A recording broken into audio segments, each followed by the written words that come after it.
Le point de départ de cette chanson, c'est une retraite à Penbock, où on m'avait donné dès le départ ce texte de l'Apocalypse au chapitre 3, où on signifie que Dieu est à la porte et qu'il est là, présent.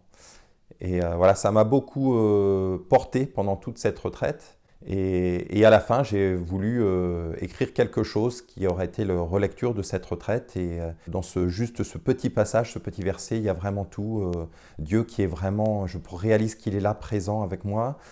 Et puis qu'il est là, qu'il vient me nourrir, qu'il m'invite à sa table. Et ensuite qu'il m'invite à le suivre.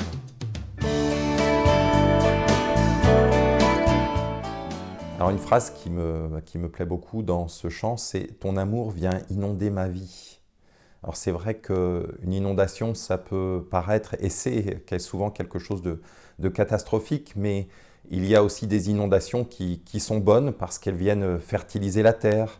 Il y a aussi, ça permet la reproduction de certaines espèces de poissons aussi. Donc voilà, moi ce que j'ai voulu exprimer dans cette inondation, c'est vraiment ça, c'est Dieu qui vient remplir ma vie, qui vient la féconder et qui vient me donner une nouvelle façon de vivre où je suis inspiré par lui.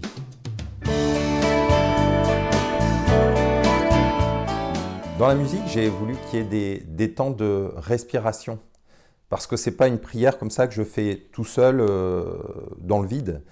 Cette prière, elle s'adresse vraiment à quelqu'un, elle s'adresse vraiment à Dieu, et donc Dieu me répond. Et c'est ce qui est signifié finalement dans ces temps de silence, c'est cette alternance entre mes paroles et sa réponse.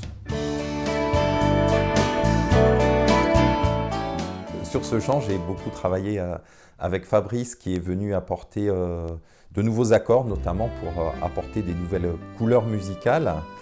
Et puis ensuite, voilà, il est venu poser aussi son accordéon sur justement ces temps de silence où Dieu me répond. Enfin, moi, c'est ce que j'ai voulu signifier et qui viennent en écho finalement aux phrases musicales que je peux avoir.